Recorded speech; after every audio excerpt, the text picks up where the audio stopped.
Pero hinarangan to ni Marcos Jr. Huwag rin natin kakalimutan saan galing ang confidential funds si Sara Duterte kay Marcos Jr. Sa ilalim ng kanyang pamahalaan, nabunyag ang mga dambuhalang kaso ng korupsyon. Siya ay nabunyag, hindi lang kasabwat, kundi mastermind ng malawakang korupsyon sa ating bayan.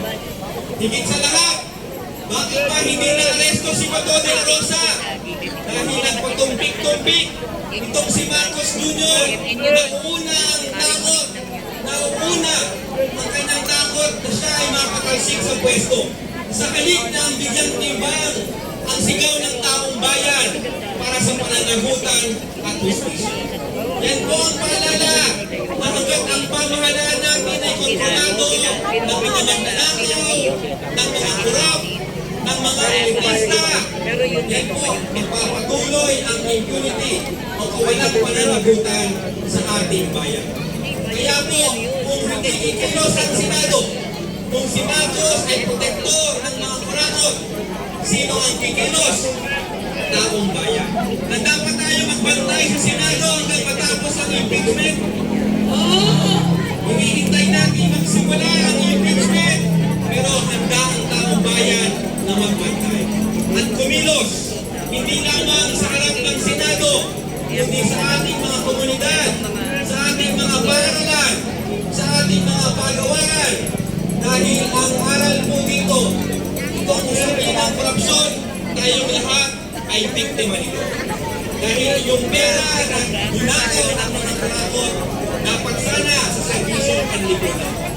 At dapat matigil na ang kawalan ng pananagutan. Kaya hanggat hindi na aresto si Bato, ang taong bayan ay handang kumilos para arestuhin ang mga berdugo, ang lahat ng abusado sa kapangyarihan. Mabuhay ang paglaban ng sambayanan! Convict! Convict! Convict Sara now! Convict! Convict! Convict Sara now! Sara panagutin! Bato arestuhin! Bato arestuhin! Sara panagutin! Saan na sila? Umalis sila? Ang kasama malinaw na malinaw kung ano ang pananagan ng mamayan.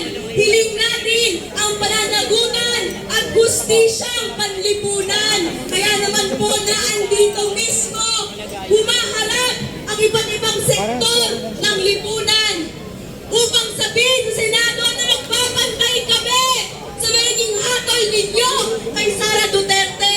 Panawagan namin na makonvict si Sara Duterte at maikulong na si Bato de la Rosa.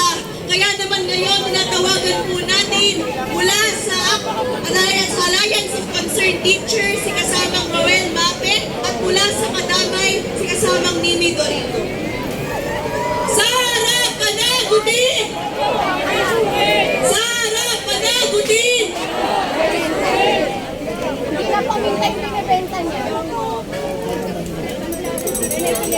Mainit at militanteng araw po sa lahat ng mga guro, kabataan at mamamayang nakikibabag para sa hustisya at pananagutan laban sa paglulusay at pagnarambong sa kaban ng bayan.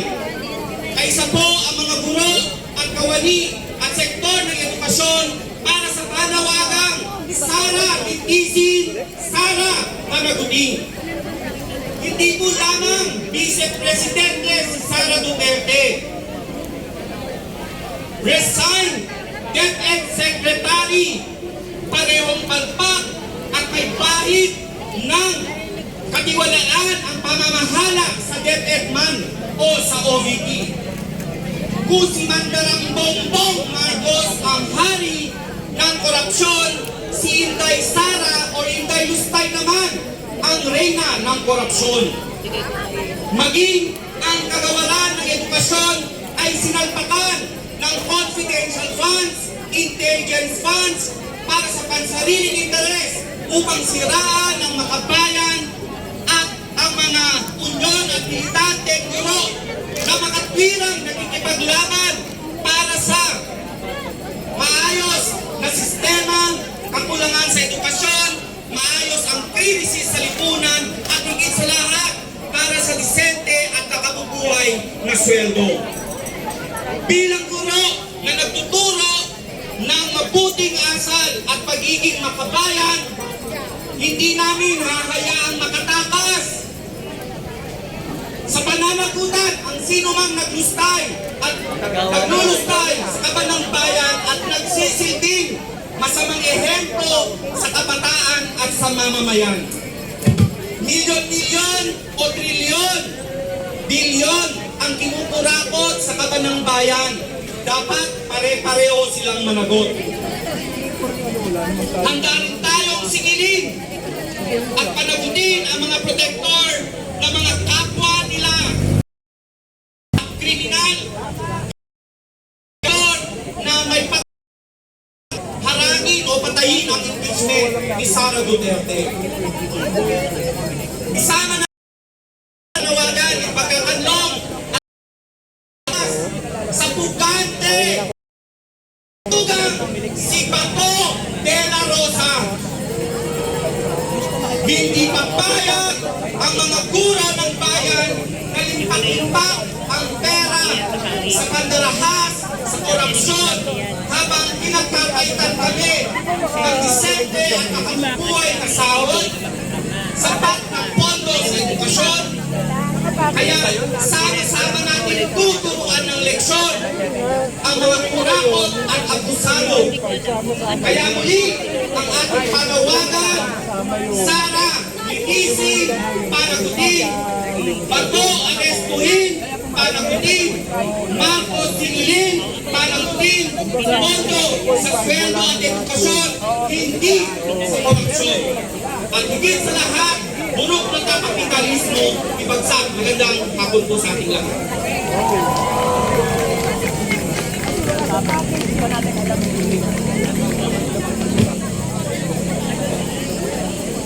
Mga kababayan, sobrang init ngayon, tama po ba? At alam ko, lahat tayo gusto natin halo-halo. Diba? Kasi pagpatanggal sana ng init. Pero alam ko kaysa kayo na ang halo-halong ayaw natin ay yung halo-halong nangaganap sa loob ng Senado. Tama? Sila yung halo-halong ayaw na ayaw natin.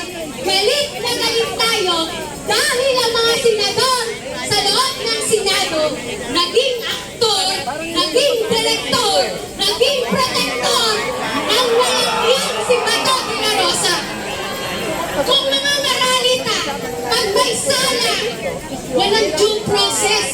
Pag maralita, ang gumawa ng kasalanan, patay agad, hindi pa naiharap sa korte. Pero si Bato de la Rosa, kinapkop ng Senado, pinag-aircon, pinakain ng masarap, komportable. Pero ang mamamayan, hindi binibigyang dangal ng sinasabi